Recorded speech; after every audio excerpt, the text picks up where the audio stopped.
اعوذ باللہ السمیع العلی العظیم من الشیطان اللعین الرجیم بسم اللہ الرحمن الرحیم الحمدللہ رب العالمین الصلاۃ والسلام علی سیدنا و نبینا و شفیعنا و طبیب قلوبنا و مولانا و مقتدانا ابی القاسم محمد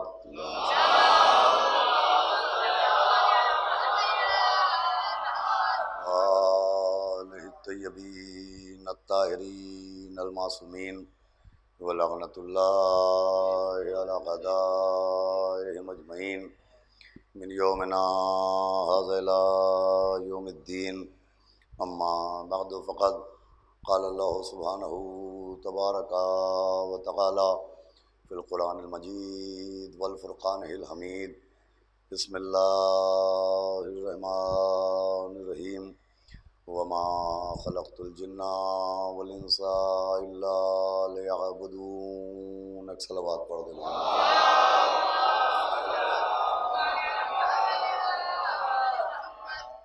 حضرات عزاداران سرکار سید الشہداء اور پرساداران و ماتمداران حضرات اسیران کربلا بطفیل چہاردہ معصومین علیہ السلام اور خصوصاً بتائید معصوم عالم حضرت بطول بنت رسول جناب فاطمۃ الزہرا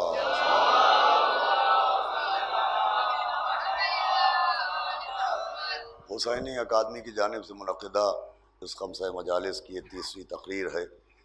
عبادت اور معرفت کے عنوان کے تحت آپ کے سامنے تیسرا روز ہے گفتگو کرتے ہوئے۔ ایک اعلان بھی آپ سماعت فرما لیں کہ ختیجہ ٹی وی جو مسلسل گزشتہ بہت سے برس گزر گئے خدمت اہل بیت انجام دے رہا ہے، اور الحمدللہ اس سال یہ ختیجہ ٹی وی ڈین کے اوپر بھی مہیا ہے، لہٰذا جو افراد اپنے گھروں میں عزائے سرکار سید الشہداء اور دینی معلومات کے لیے اس کو دیکھنا چاہتے ہیں تو 155 نمبر کے اوپر یہ ڈین کے اوپر مہیا ہے، آپ حضرات اس سے استفادہ کریں۔ اللہ ختیجہ ٹی وی کے تمام تر ذمہ داران خصوصاً مولانا شمیل صاحب، اطہر کاظمی صاحب اور شہوار صاحب کی توفیقات میں اضافہ کرے۔ ایک صلوات بھیجے محمد۔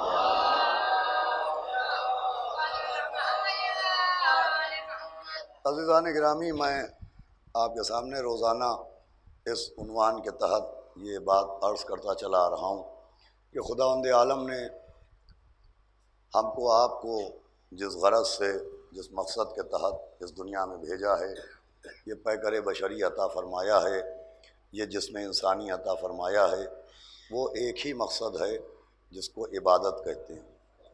ہماری آپ کی حیات کا مقصد عبادت ہے، لیکن عبادت اس وقت تک منزل کمال تک نہیں پہنچ سکتی، اور عبادت اس وقت تک حقیقی معنی میں عبادت نہیں ہو سکتی جب تک عبادت کے ساتھ معرفت نہ ہو۔ بغیر معرفت کی عبادت عادت تو ہو سکتی ہے لیکن عبادت نہیں ہو سکتی۔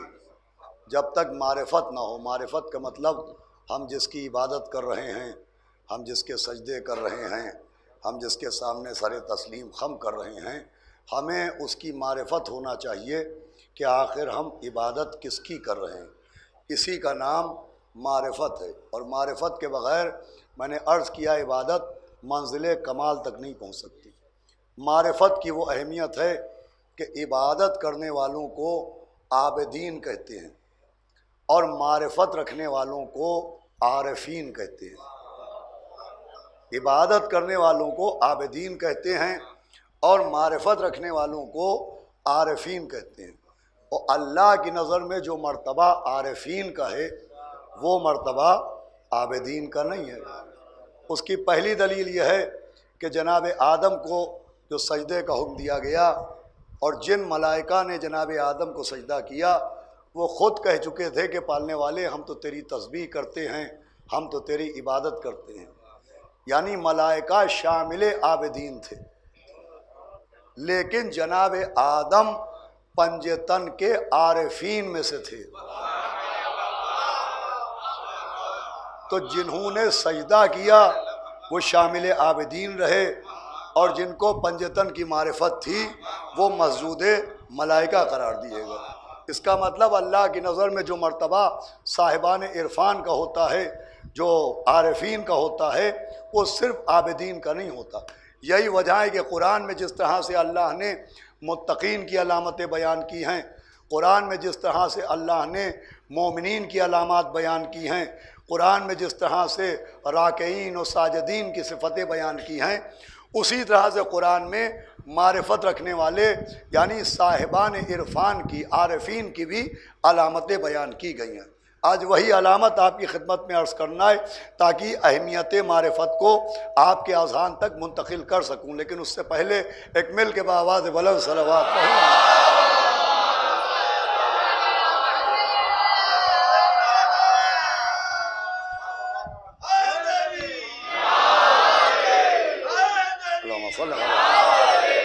بھائی جس طرح قرآن میں متقین کی علامتیں ہیں، قرآن میں مومنین کی علامتیں ہیں، قرآن میں راکعین و ساجدین کی علامتیں ہیں، ویسے ہی قرآن میں عارفین کی علامتیں ہیں۔ عارفین کا مطلب معرفت رکھنے والے، معرفت رکھنے والوں کا مطلب حق کو پہچاننے والے، ان کی علامتیں بیان ہو رہی ہیں۔ چنانچہ قرآن میں سورہ مائدہ میں صاحبان عرفان کی علامت بیان ہو رہی ہے۔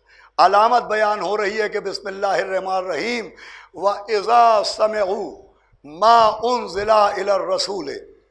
بہت توجہ سنیے گا، سورہ مائدہ کی آیت میں اعلان ہو رہا ہے کہ عارفین کون ہوتے ہیں، حق کو پہچاننے والے کون ہوتے ہیں، صاحبان عرفان کون ہوتے ہیں۔ آیت بیان کر رہی ہے کہ عارفین وہ ہوتے ہیں، معرفت رکھنے والے وہ ہوتے ہیں کہ اذا سمعوا ما انزل الی الرسول، کہ جب وہ سنتے ہیں جو اللہ کے رسول پر نازل کیا گیا۔ توجہ سنیے گا، جب وہ سنتے ہیں ما انزل الی الرسول، جو اللہ کے رسول پر نازل کیا گیا، تو آیت کہہ رہی ہے ترا اعینہم، تو ایسے موقع پر ان کی آنکھوں کی طرف دیکھا کرو۔ ترا اعینہم، ان کی آنکھوں کی طرف دیکھو، تفیض من الدم، تو تم دیکھو گے کہ ان کی آنکھوں سے آنسوؤں کا دریا بہہ رہا ہے۔ بہت توجہ سنیے گا، یہ آیت ہے، کوئی روایت نہیں ہے، یہ قرآن ہے، میرا بیان نہیں ہے کہ وَإِذَا سَمِعُوا مَا أُنزِلَ إِلَى الرَّسُولِ تَرَىٰ أَعْيُنَهُمْ تَفِيضُ مِنَ الدَّمِ، کہ جب تم ان کی آنکھوں کی طرف دیکھو گے، وہ جو حق کو پہچانتے ہیں، وہ جو صاحبان معرفت ہوتے ہیں، تو تم دیکھو گے کہ ان کی آنکھوں سے آنسو بہہ رہے ہیں، مِمَّا عَرَفُوا مِنَ الْحَقِّ، اور یہ ان کی آنکھوں سے بہنا اس بات کی پہچان ہے کہ وہ حق کو پہچان گئے ہیں۔ صلوات بھیجے محمد وعلی محمد۔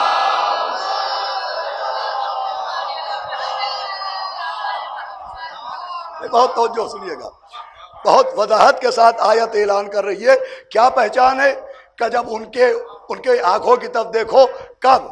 وَإِذَا سَمِعُوا، جب وہ سنتے ہیں جو اللہ کے رسول پر نازل کیا گیا، تو آنکھوں سے آنسو نکلتے ہیں، اور یہ آنسوؤں کا نکلنا اس بات کی پہچان ہے کہ وہ حق کو پہچانتے ہیں، پہچان ہے کہ وہ صاحب عرفان ہیں۔ ہمارے یہاں اس بات کی پہچان ہے کہ وہ حق کو پہچانتے ہیں۔ اب دیکھیے آیت ایک ہے مگر عارفوں کی علامتیں دو ہیں، صاحبان عرفان کی علامتیں دو ہیں۔ صرف رونا پہچان نہیں ہے، ہو سکتا ہے آپ کے ذہن کو جھٹکا لگے، صرف گریہ کرنا، صرف آنسو بہانا، صرف رونا پہچان نہیں ہے۔ آیت کریے وہ صرف روتے نہیں ہیں، اور رونے سے پہلے سنتے ہیں۔ جو سمجھے گا، وہ صرف روتے نہیں ہیں، رونے سے پہلے سنتے ہیں۔ آیت معاملے کو بہت واضح کر رہی ہے تاکہ پیغام پہنچ جائے کہ کون سا رونا، غار میں ڈر کے رونا اور ہے، اور سن کے رونا۔ صلوات پڑھے محمد وعلی محمد۔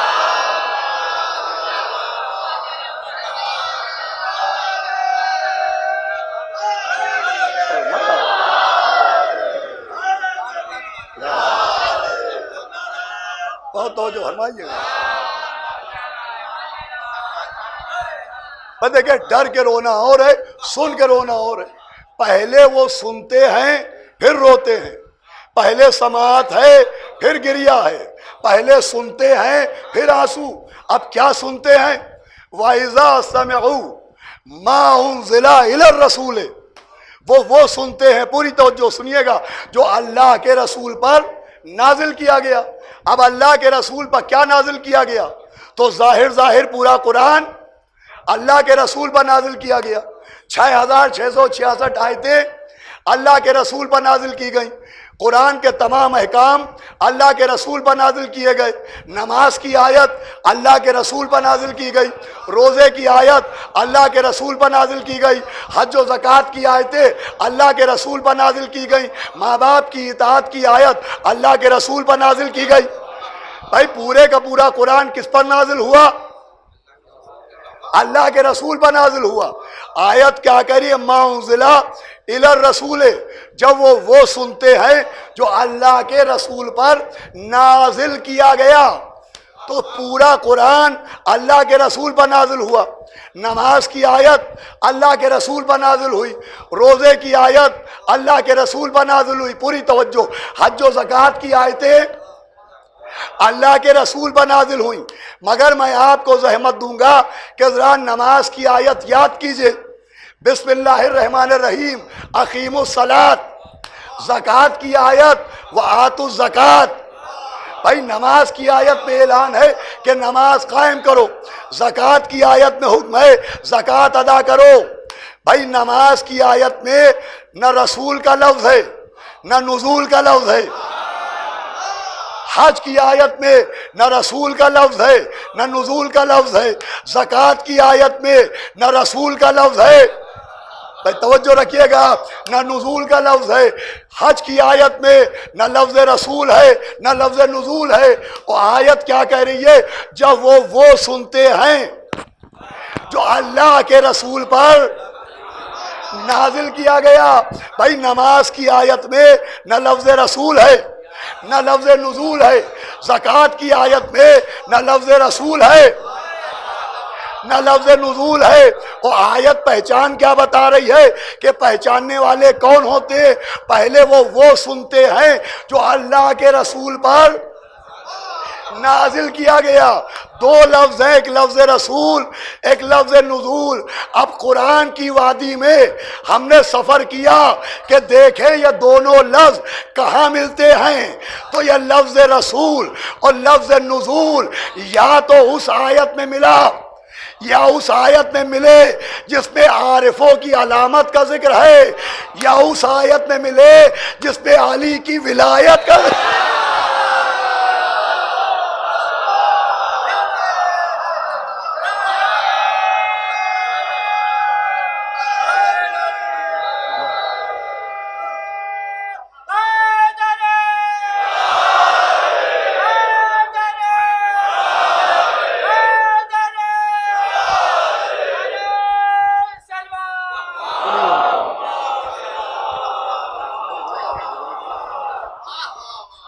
بسم اللہ الرحمن الرحیم یا ایھا الرسول بلغ ما انزل الیک من ربک. اے میرے رسول پہنچا دیجئے وہ جو آپ کے رب کی جانب سے آپ پر نازل کیا جا چکا. کیا نازل کیا گیا؟ اعلان ولایت. کیا نازل کیا گیا؟ علی ولی اللہ. کیا نازل کیا گیا؟ مولا علی کی ولایت. آپ سمجھئے کہ عارفین کون ہوتے ہیں؟ وہ جو پہلے علی کی ولایت سنتے ہیں، پہلے غدیر سنتے ہیں، پہلے ذکر ولایت سنتے ہیں پھر روتے ہیں، پہلے غدیر سنتے ہیں پھر کربلا پر روتے ہیں، پہلے فضائل سنتے ہیں پھر مصائب پر روتے ہیں. بھائی عارفین کی پہچان کیا ہے؟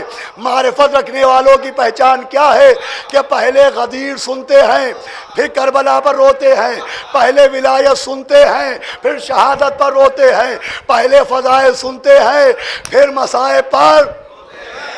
بھائی متوجہ ہے کہ نہیں؟ دیکھیے آیت نے عارفین کی پہچان بیان کی اور مجلس نے عارفوں کا پتہ بتا دیا.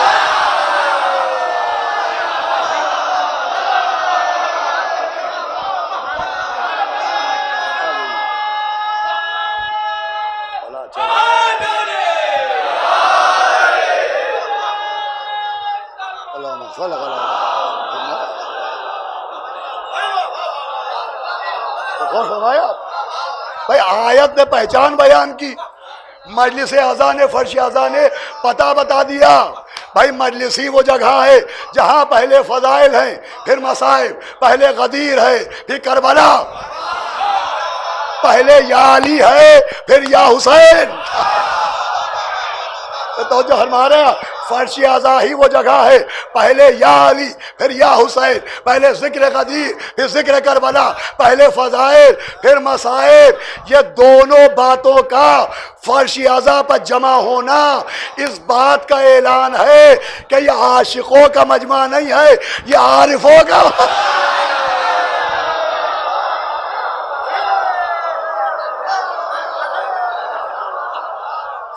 ایک صلوات بھیجے محمد و آل محمد.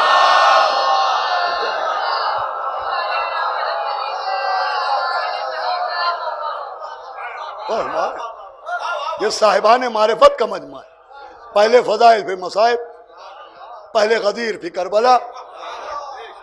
یہی تو پہچان ہے. ما انزل الی الرسول، پہلے وہ سنتے جو اللہ کے رسول پر نازل کیا گیا. تفیض من الدم میں وہ گریہ بعد میں ہوتا ہے. یہ آنسو علامت ہے، آنسو پہچان ہے. آنسو ایک قطرے کا نام نہیں ہے، آنسو عارفین کو پہچاننے کے ذریعے کا نام ہے. اب اسے کیا کیجئے کہ جسے معرفت کی پہچان بتایا گیا دنیا اسی کو نہیں پہچان پائی، دنیا اسی کو نہیں پہچان پائی، آنسو ہی کو نہیں پہچان پائے، گریہ ہی کو نہیں پہچان پائے، رونے ہی کو نہیں پہچان پائے. حالانکہ خود پیغمبر اسلام بخاری جیسی کتاب میں روایت ہے کہ ان کے فرزند جناب ابراہیم دنیا سے گئے اور پیغمبر اسلام اپنے بیٹے کی میت پر بیٹھے رو رہے تھے. تو ایک صحابی نے حیرت سے کہا کہ آپ نبی ہو کے رو رہے ہیں؟ بخاری میں فقرہ ہے کہ آپ نبی ہو کے رو رہے ہیں. تو نبی نے کہا رونا نہیں ہے، یہ رحمت ہے، کمال ہے. رحمت للعالمین رحمت کہہ رہے ہیں، آپ بدعت کہہ رہے ہیں. بھائی صلوات پڑھے محمد و آل محمد.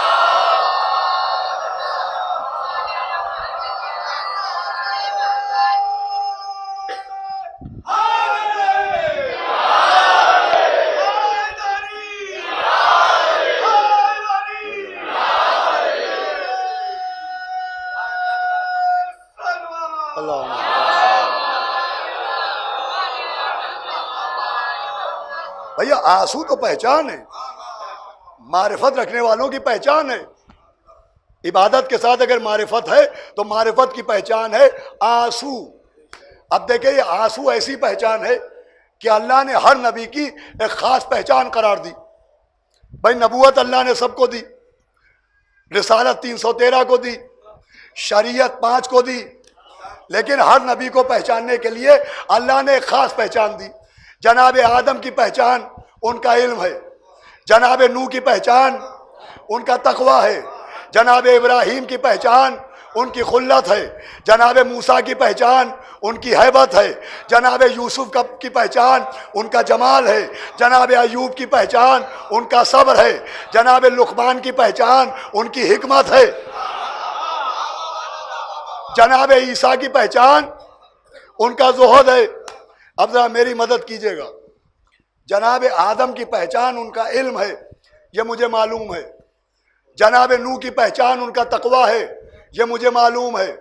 جناب ابراہیم کی پہچان ان کی خلت ہے، یہ مجھے معلوم ہے. جناب موسیٰ کی پہچان ان کی ہیبت ہے، یہ مجھے معلوم ہے. جناب عیسیٰ کی پہچان ان کا زہد ہے، یہ مجھے معلوم ہے. ایوب کی پہچان ان کا صبر ہے، یہ مجھے معلوم ہے. لقمان کی پہچان ان کی حکمت ہے، یہ مجھے معلوم ہے. یوسف کی پہچان ان کا جمال ہے، یہ مجھے معلوم ہے. پیغمبر آخر کی پہچان ان کا جلال ہے، یہ مجھے معلوم ہے. ذرا سا حافظہ کمزور ہو گیا، اس لیے مجھے یہ نہیں معلوم کہ جناب یعقوب نبی کی کیا پہچان ہے.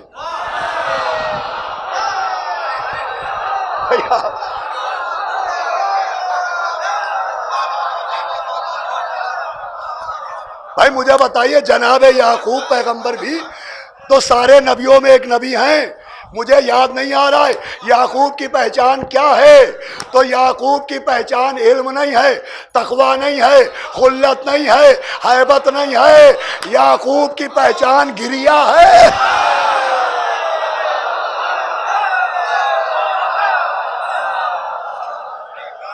بھائی یعقوب کی پہچان گریا ہے. کیا حماقت ہے جسے تم شیعت کی پہچان سمجھ رہے ہو، وہ تو صاحب نبوت کی پہچان.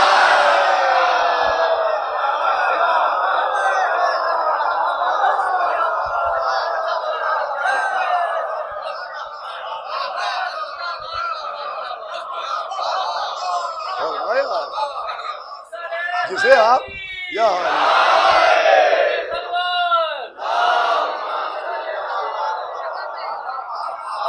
غور ہمایا بھائی جسے شیعت کی پہچان سمجھ رہے ہیں آپ، وہ تو صاحب نبوت کی پہچان ہے. جناب یعقوب پہچانے جاتے گریے سے، آنسوؤں سے، کہ جناب یوسف جدا ہو گئے اور جناب یعقوب گریا کر رہے ہیں. حالانکہ یوسف شہید ہوئے نہیں، ان کے گلے پہ خنجر چلا نہیں، ان کا گھر لٹا نہیں، ان کے زخم آئے نہیں، ان پر نیزے لگے نہیں. یوسف زندہ ہیں اور یعقوب رو رہے ہیں. زندہ بیٹے پر باپ رو رہا ہے، زندہ نبی پر زندہ نبی رو رہا ہے. یوسف زندہ ہیں اور یعقوب رو رہے ہیں. تو اگر ہمت ہو تو محشر کے میدان میں یعقوب کا دامن پکڑ کے کہیے گا کہ ہم زندہ جاوید کا.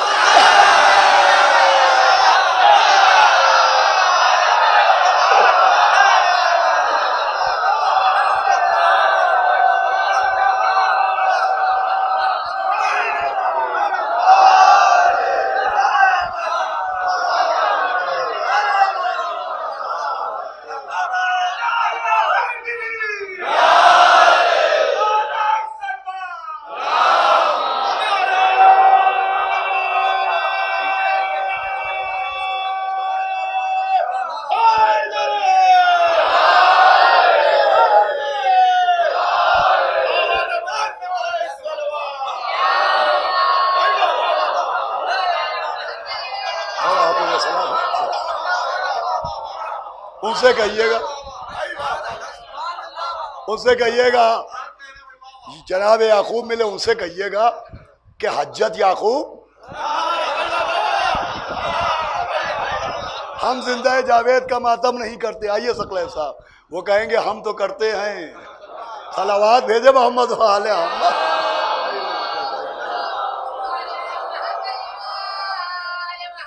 آئیے تشریف لے آئے. تو سنیں اذان گرامی، جناب یعقوب کی پہچان ہے گریا.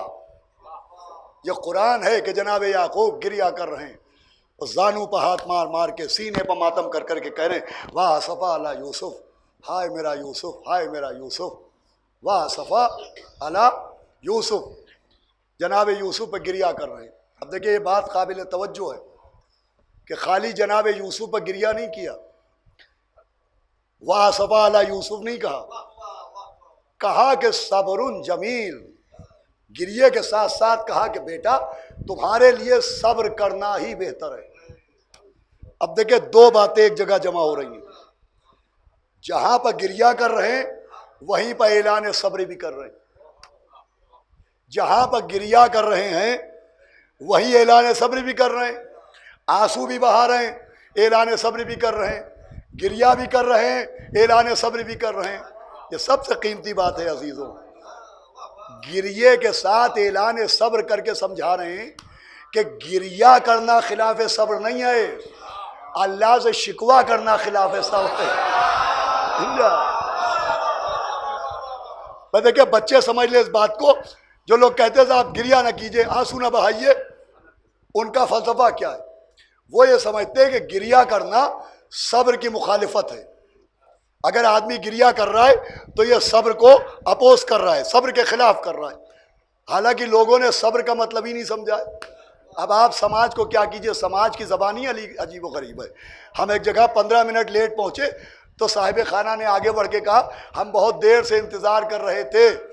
نہیں، بلکہ کہا بہت بے صبری سے انتظار کر رہے تھے. ہم نے کہا تبھی تو دیر ہوئی ہے. اللہ صابروں کے ساتھ ہے، بے صبروں کے ساتھ.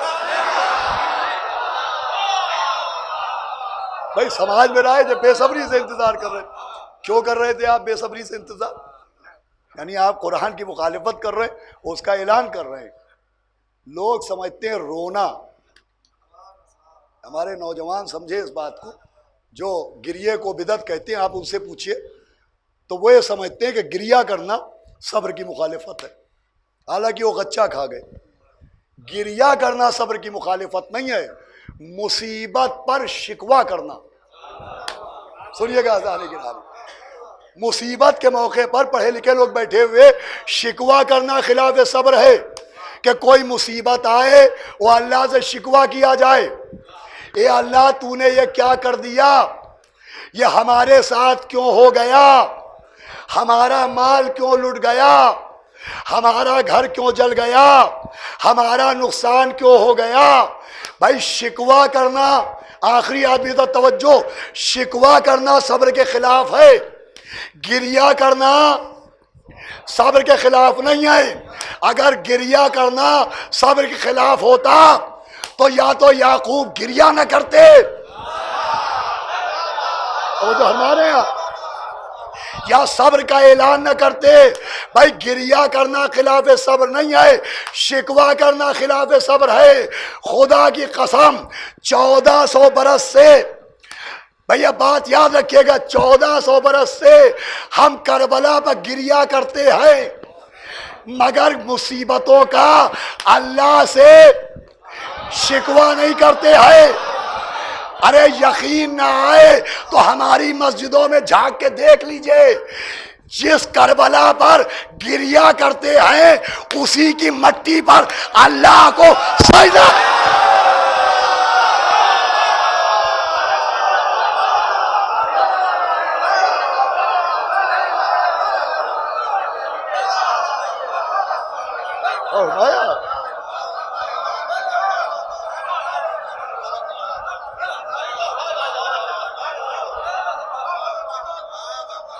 سلامت رکھے. آپ نے قدر کی اس جملے کی، میرے پاس اس سے بہتر بات نہیں ہے. بھائی شکوہ کرنا صبر کے خلاف ہے، گریہ کرنا صبر کے خلاف کہاں سے ہو گیا؟ ہم کربلا کی مصیبتوں کا شکوہ نہیں کرتے، ہم گریہ کرتے، ورنہ خاک کربلا کی مٹی پر سجدہ کیوں کر رہے ہوتے؟ گریہ کرنا اور ہے اور شکوہ کرنا اور ہے. شکوہ کرنا صبر کے خلاف ہے، گریہ کرنا، میں نے ابھی آپ کو روایت سنائی تھی بخاری کی کہ صحابی نے کہا یا نبی اللہ آپ گریہ کر رہے ہیں، تو فرمایا تھا یہ رحمت ہے. اس کے آگے نبی نے کہا تھا ہم آنکھوں سے آنسو بہائیں گے مگر اے ابراہیم زبان سے وہی کہیں گے جو اللہ کی مشیت کے مطابق ہوگا. سمجھے آپ؟ صبر کسے کہتے ہیں؟ صبر کہتے ہیں کہ آنکھوں میں گریہ رہے اور زبان پر خدا کا شکر رہے. جہاں آنکھ و زبان میں تضاد ہو، جہاں آنکھ و زبان میں تضاد ہو وہاں خلاف صبر ہے، مگر جہاں زبان آنکھوں کی تائید کرے.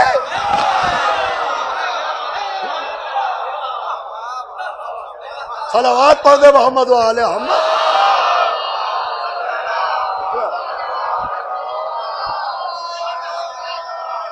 اب جناب یعقوب گریہ اللہ صلی اللہ علیہ وسلم.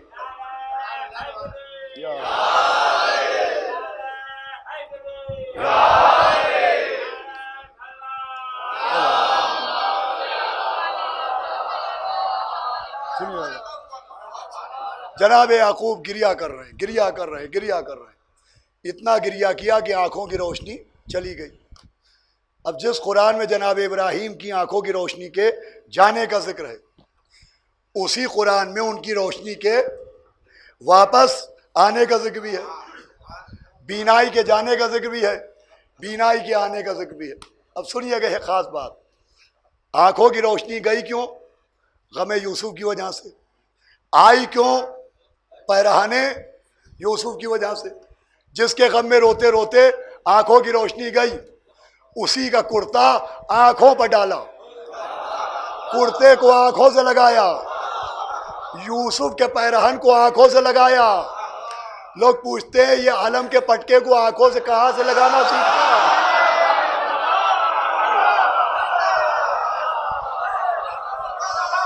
ارے یہ ساری تہذیب اعضاء نبیوں کے گھروں میں ملی ہے.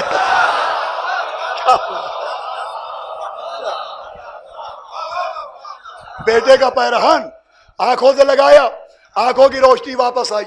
خالی روشنی واپس نہیں آئی, ایک پیغام لے کے آئی.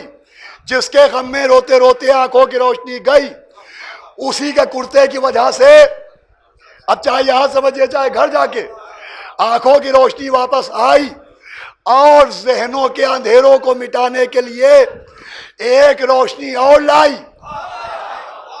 بھائی پیغام دیا گیا کہ غم معصوم کبھی نقصان نہیں ہونے دیتا. کیا بول رہے ہیں؟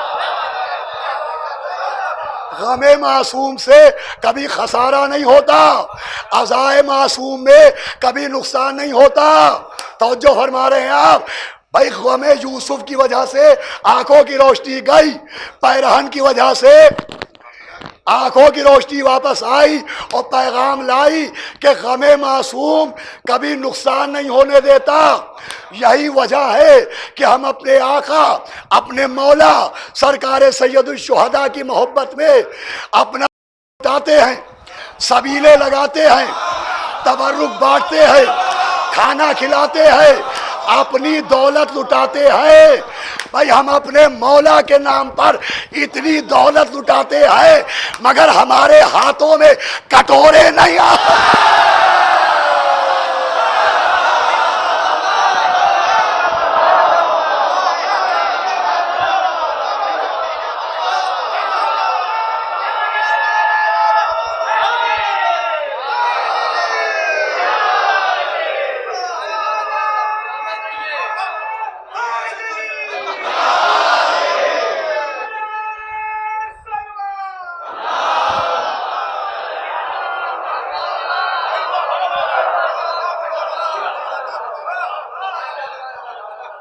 ہمارے ہاتھوں میں کٹورے نہیں آتے.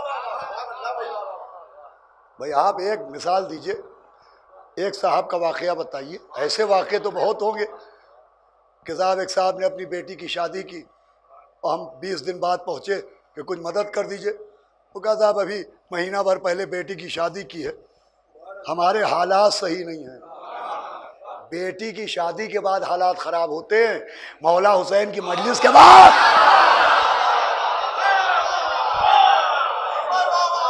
صلوات پڑھے محمد و آل محمد.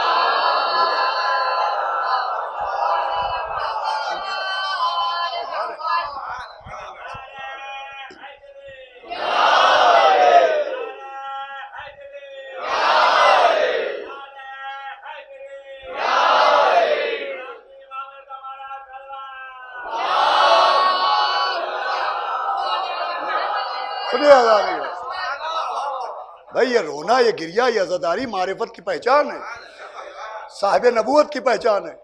جناب یعقوب رو رہے ہیں, گریا کر رہے ہیں, پھر پیرہن آیا اور آنکھوں کی روشنی واپس آئی.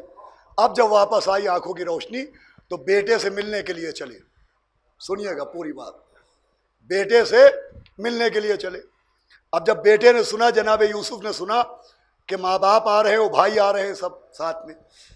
جناب یوسف کے حقیقی بھائی بھی تھے جن کا نام تھا جناب بنیامین, وہ ان کے حقیقی بھائی تھے.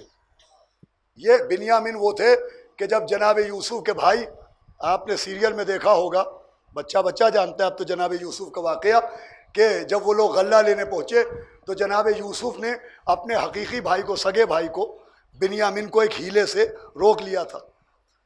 اب بنیامین بھی یوسف کو پہچان نہیں پائے. یوسف سامنے ہیں مگر بھائیوں نے نہیں پہچانا. یوسف سامنے ہیں مگر بھائیوں نے نہیں پہچانا. ایک جملہ کہہ کے گزر جاؤں گا. یوسف سامنے ہیں مگر بھائیوں نے نہیں پہچانا. ایک صورت غیبت یہ بھی ہے.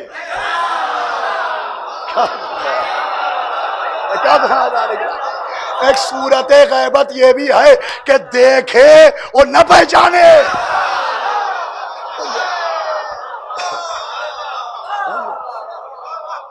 یہ بھی صورت غیبت ہے.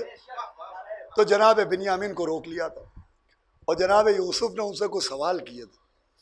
ایک سوال یہ کیا تھا کہ بنیامین تم تو یوسف کے حقیقی بھائی ہو، ابھی ان کو پتہ نہیں کہ یوسف ہی بات کر رہے. تو کہا ہاں. تو کہا یہ بتاؤ کہ تمہیں اپنے بھائی کا کچھ غم وم نہیں ہوا؟ تمہیں کچھ غم نہیں ہوا؟ تو کہا مجھے بہت غم ہوا، میں ابھی تک صدمے میں ہوں کہ تمہارا بھائی بچھڑ گیا اور ابھی تک پتہ نہیں. تمہیں غم نہیں ہوا؟ تم نے اپنے بھائی کا غم نہیں منایا؟ یوسف پوچھ رہے ہیں غم نہیں منایا.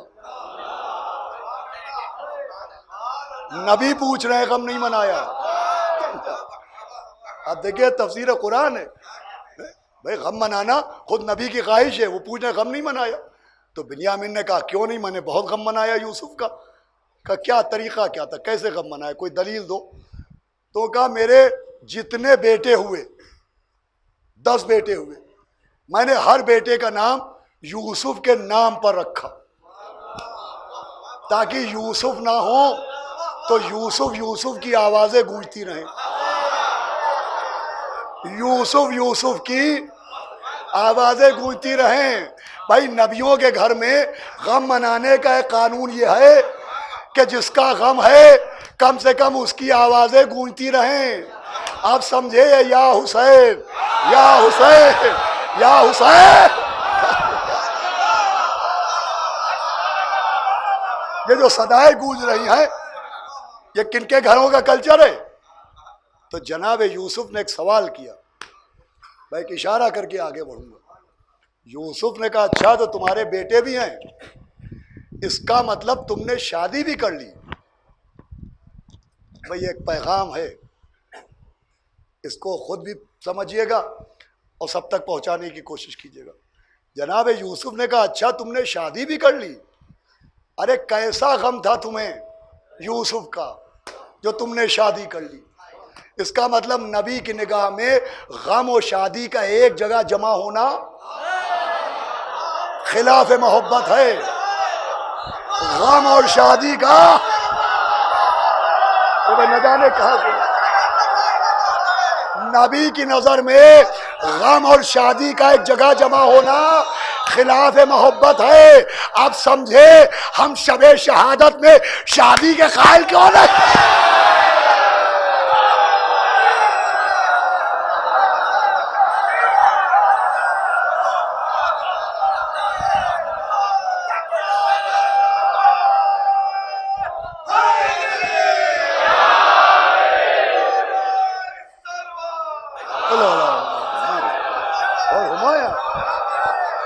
بھائی اس سے بڑی دلیل کیا ہوگی قرآن کی دلیل؟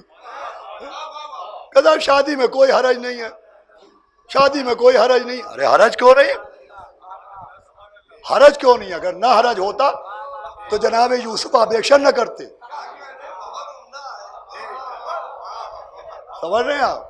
جناب یوسف نے باقاعدہ آبجیکشن کیا. تو سنیے یہ بات پہنچانا تھی آپ تک. اب جناب یعقوب چلے، ان کی بیوی چلی، سارے بھائی چلے. اب 2 تفسیریں ہیں. ایک تفسیر تو یہ ہے کہ جناب یوسف گھوڑے پہ آئے تھے اور گھوڑے سے نہیں اترے. اور ایک تفسیر یہ ہے، بس سنیے گفتگو تمام، کہ جناب یوسف نے سنا کہ باپ ملنے آ رہے ہیں، ماں باپ آ رہے ہیں، تو انہوں نے اپنا جو سیٹنگ ارینجمنٹ تھا دربار کا اسے ذرا چینج کیا. انہوں نے اپنا تخت حکومت بالکل جو انٹرنس کا دروازہ تھا اس کے سامنے بچھایا تاکہ جو بھی داخل ہو اس کی پہلی نظر تخت پہ پڑے. انہوں نے یہ طے کیا کہ جب میرے والدین داخل ہوں گے تو میں تخت پر بیٹھا رہوں گا اور اٹھوں گا نہیں، اور بیٹھے بیٹھے اپنے والدین کو سلام کروں گا تاکہ وہ مجھے بیٹھا ہوا دیکھ لیں. دیکھیے معاذ اللہ نیت غلط نہیں تھی. آج ہمارے باپ زندہ ہوتے اور ہمیں مجلس پڑھتے دیکھتے تو ٹنو منو خون بڑھ جاتا کہ ہمارے بیٹے کو اللہ نے عزت دی، جناب سیدہ نے عزت دی کہ مولا کا ذاکر بنا ہوا ہے. آپ کا بچہ کسی عہدے پر جائے، آپ آفس پہنچے، اسے اس کی چیئر پر دیکھے، آپ کی مسرت میں اضافہ ہوگا نا. تو جناب یوسف کی نیت میں خرابی نہیں تھی. انہوں نے سوچا میرے باپ نے اتنی مصیبتیں سنی ہیں، وہ مجھے تخت حکومت پر بیٹھا دیکھ لیں کہ اللہ نے نبی کے ساتھ ساتھ بیٹے کو صاحب اقتدار بھی بنا دیا. یہ نیت تھی. اب جب یعقوب داخل ہوئے تو یوسف نے دور سے مسکرا کے اپنے باپ کو بیٹھے بیٹھے سلام کیا. جیسے ہی سلام کے لیے ہاتھ اٹھایا ویسے ہی ہاتھوں سے ایک روشنی نکلی اور ہوا میں غائب ہو گئی. یوسف نے پوچھا پالنے والے یہ میرے ہاتھوں سے کیا نکل گیا؟ آواز آئی یوسف ہم نے تمہاری نسل سے نبوت نکال لی ہے، تم نبی رہو گے. بھائی سب سے قیمتی بات، آخری بات، لیکن اب تمہاری اولاد میں ہم کسی کو نبی نہیں بنائیں گے. کہا کیوں؟ کہا تم نے یعقوب کو دیکھا، اپنے باپ کو دیکھا، معصوم کو دیکھا، مگر تخت پر بیٹھے رہے.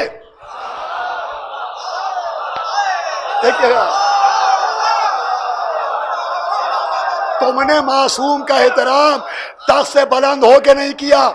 تم اٹھے نہیں، تم بیٹھے رہے، تم اٹھے نہیں، تم بیٹھے رہے. بھائی چاہے جائے سنیے گا، اس کا مطلب معصوم کا احترام صرف گناہ گاروں پر واجب نہیں ہے، معصوم کا احترام معصوم پر بھی واجب ہے. اب سمجھ میں آیا جب سیدہ آتی تھی تو نبی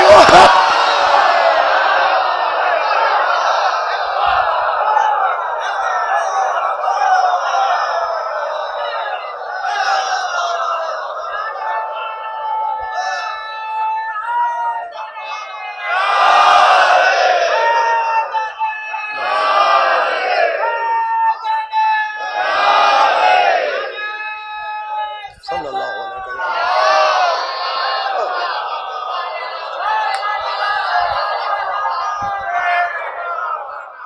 جب سیدہ آتی تھی تو نبی اٹھ کے کھڑے ہو جاتے تھے. بھئی آخری جملہ آج کی گفتگو تمام. وہ یوسف تھے جو بیٹھے رہے تو نسل سے نبوت کو نکال لیا گیا. یہ محمد تھے جو زہرا کو دیکھ کے اٹھ کھڑے ہوئے تو نسل میں امامت کو قیامت تک کے لیے قائم.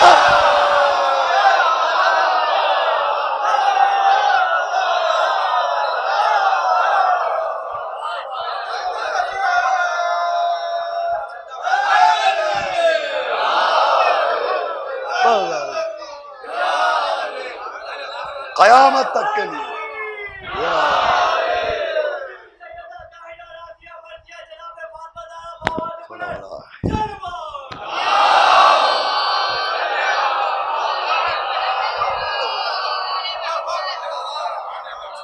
قیامت کو قیامت تک کے لیے قائم کر دیا گیا. سیدہ کی معرفت کرائی کہ سمجھو کیا ہے زہرا. معرفت زہرا کا ایک راستہ پیدا کیا کہ یہ آئے تو ہم اٹھ کے کھڑے ہو جاتے ہیں. اب یہی بی بی ایک دن دربار میں جاتی ہے.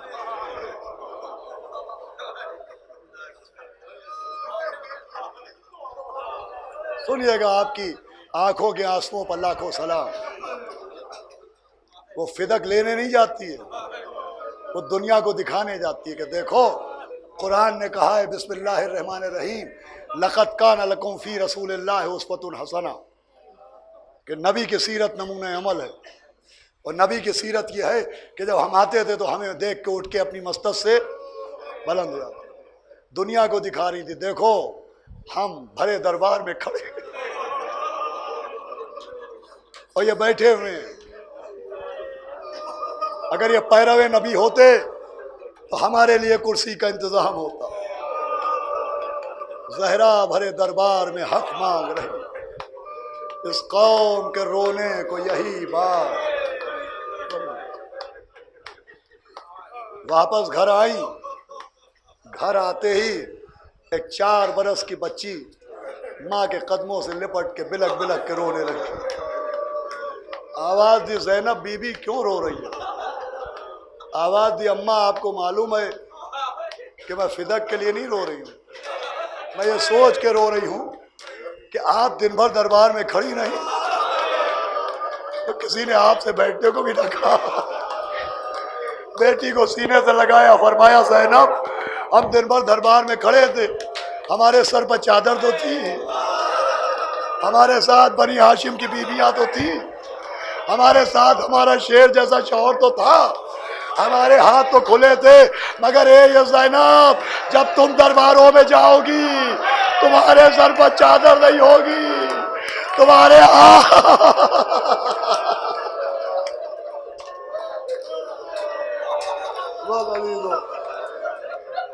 ماشاء اللہ مولا آپ کو سلامت رکھے، ان آوازوں پہ وہ نزول رحمت ہو۔ دیکھیں یہ وقت بڑا روحانی ہوتا ہے، یہ وقت جس وقت آوازیں بلند ہوتی ہیں، آنکھوں میں آنسو ہوتے ہیں، یہ بہت روحانی وقت ہوتا ہے۔ یہ وہ وقت ہے کہ ایک مجلس تھی اور امام موجود تھے، ایک مرتبہ لوگ رونے لگے تو امام نے اپنا امامہ اتارا، امامہ اپنے ہاتھوں پر رکھا کہ پالنے والے ان آوازوں پر نزول رحمت فرما جو میرے جد مظلوم حسین کے غم میں پڑے۔ آج محرم کی 17 تاریخ، 17 ایک ہفتہ گزر گیا، 10 محرم، 7 دن ہو گئے، 7 دن ہو گئے سکینہ اپنے باپ کے سینے پر، 7 دن سے زینب نے بھیا کو نہیں دیکھا، 7 دن سے ام کلثوم نے اپنے ماجائے کا دیدار نہیں کیا، 7 دن سے ام لیلا نے علی اکبر کے گیسو نہیں سوارے۔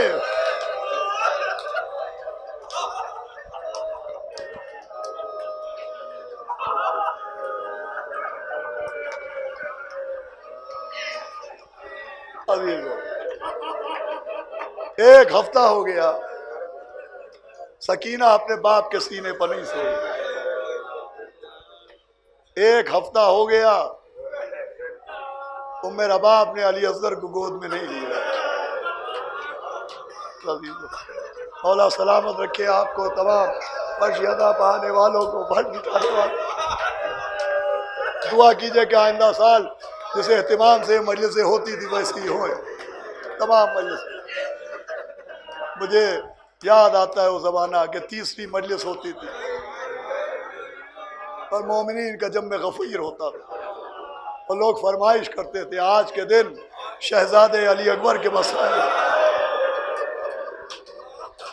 وہ علی اکبر کہ مولا حسین نے فرمایا کہ پالنے والے گواہ رہنا، اسے بھیج رہا ہوں کہ جب تیرے حبیب کی زیارت کا اشتیاق ہوتا ہے تو اپنے علی اکبر کو دیکھ، وہ علی اکبر کہ کچھ باتیں رائج ہو جاتی ہیں اور لوگ اس پہ غور نہیں کرتے۔ مثال کے طور پہ ایک بات رائج ہے کہ بوڑھا باپ اور جوان بیٹا، مولا حسین سن کے اعتبار سے بوڑھے نہیں تھے، غم کے اعتبار سے بوڑھے ہو گئے۔ بھائی 57 برس کا سن یہ بڑھاپا نہیں کہلاتا ہے، عرب میں تو 60 برس تک کا آدمی بوڑھا نہیں کہلاتا ہے۔ یہ جو مولا حسین کو بوڑھا کہا جاتا ہے کہ ضعیف باپ نے جوان بیٹے کی میت اٹھائی۔ میں نے شاید پرسوں ایک روایت پڑھی تھی پہلے دن کہ میں بہت سخت جو بھی مسائل پڑھتا ہوں، میرا دل خود بھی بہت زیادہ دیر مسائل نہیں پڑھ پاتا ہوں میں، آپ سمجھ لیجئے گا اگر الفاظ کی ادائیگی میں کوئی کمی رہ جائے۔ وہ میں نے پڑھا تھا، بڑا سخت مرحلہ تھا کہ ابن زیاد نے اپنی کانٹے دار چھڑی سے امام کے لفائے وار کیا، وہ واقعہ آپ کو یاد ہے؟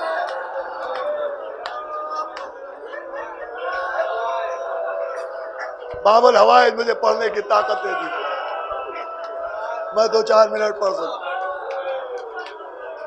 جب ملعون نے ابن زیاد نے حضرت کی چھڑی کے لبھائے مبارک پر کانٹے دار چھڑی سے وار کیا تو میں نے پڑھا تھا کہ انس نے کہا تھا کہ اے ابن زیاد ہٹا چھڑی کو، میں نے نبی کو ان ہونٹوں کو چومتے دیکھا ہے۔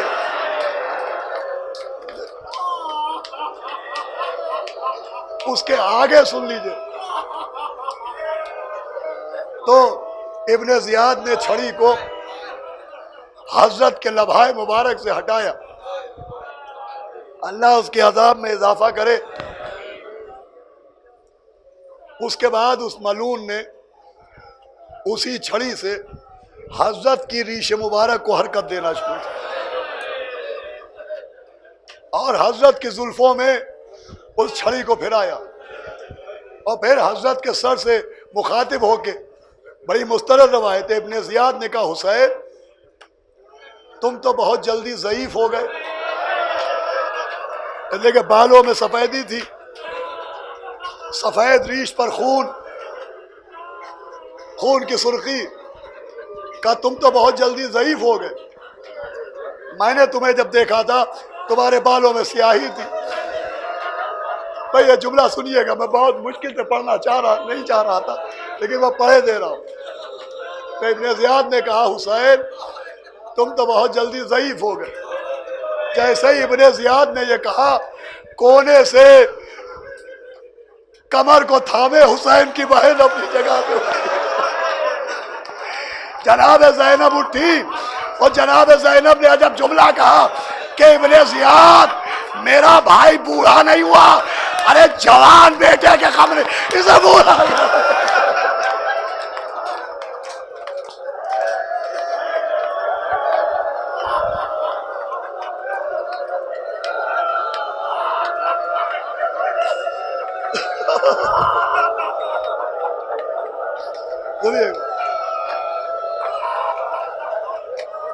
علی اکبر کے غم نے اس کو پورا کر دیا۔ دیکھیے میں نے اپنی آنکھ سے روایت پڑھی، اپنی آنکھ سے، کہ جب تک علی اکبر گھوڑے کی زین پر تھے مولا حسین کی ریش مبارک سیاہ تھی، جب زین سے زمین پر آئے مولا حسین کی ریش سیاہ تھی، لیکن جیسے ہی جوان بیٹے کو مولا حسین کی بالوں میں سفیدی ظاہر ہونے لگی، مرثیہ پڑھ رہے تھے یا بنیا الدنیا مدنی کو میں پڑھ چکا، آپ رو چکے۔ امام کی بالوں میں سفیدی آ گئی، بیٹا گھوڑے سے گرا، باب الحوائج امام موسیٰ کاظم و حضرت تقی جواد کی بارگاہ ہے، حضرت 1 سال کی زندگی اور دے دیجئے پڑھنے والے کو بھی سننے والوں کو بھی، تاکہ دل کی حسرتیں اسی روزے میں نکالی جائے، جس تفسیر سے پڑھا جاتا تھا ویسے ہی پڑھا جائے۔ میں پڑھتا تھا کہ بیٹا گرا اور آواز دی بابا میرا آخری سلام، سن کر یہ استغاثہ فرزند خوش خصال، سید نے آ کی کہ ہلا عرش ذوالجلال، کھولے جناب فاطمہ کی بیٹیوں نے بانو پکاری خیر تو ہے اے علی کے لال، ارے کس کے پسر سے کون سی مادر بچھڑ گئی، صاحب بتاؤ کیا میری گودی اجڑ گئی۔ قاضی تو 2 منٹ میں بنیے تمام ہو، صاحب بتاؤ کیا میری گودی اجڑ گئی، ارے نیزے سے کس کے لال کا زخمی ہوا جگر، کرتے ہیں کس کی لاش کو پامال اہل شر، کہتا ہے کون رن میں تڑپ کر پدر پدر، ارے اب گھر سے میں نکلتی ہوں یا سید البشر۔ بس آخری جملہ سن لیجئے، یہ ہماری ماں بہنیں، یہ بچیاں بھی بیٹھی ہیں، اللہ ان کے سہاگ کو باقی رکھے۔ اللہ نے ماں کو ایک ایسی طاقت دی ہے جو باپ کو بھی نہیں ملی ہے، ماں کو یہ صلاحیت دی ہے کہ کتنے ہی بچے جمع ہوں اور شور مچا رہے ہوں، لیکن اگر ماں کا اپنا بچہ رونے لگے سن رہے تو ماں اپنے بچے کی آواز فوراً پہچان لیتی ہے، ماں اپنے بچے کی آواز فوراً پہچان لیتی ہے۔ بازاداروں میں بہت آہستہ پڑھوں گا، مجلس تمام ہو جائے گی، سن کر یہ استغاثہ فرزند خوش خصال، سید نے آہ کی کہ ہلا عرش ذوالجلال، کھولے جناب فاطمہ کی بیٹیوں نے بال، بانو پکاری خیر تو ہے، اے علی کے لال کس کے پسر سے کون سی مادر بچھڑ گئی، صاحب بتاؤ کیا میری گودی اجڑ گئی؟ ارے نیزے سے کس کے لال کا زخمی ہوا جگر، کرتا ہے کون رنگ میں تڑپ کر پدر پدر، ارے کرتے ہیں کس کی لاش کو پامال اہل شہر، کہتا ہے کون رنگ میں تڑپ کر پدر پدر۔ اب گھر سے میں نکلتی ہوں یا سید البشر، ارے پردہ نہ مجھ سے کیجئے، سب جانتی ہوں میں آواز یہ اسی کی ہے، پہچانتی ہوں میں آواز یہ اسی کی ہے، آواز یہ اسی کی ہے۔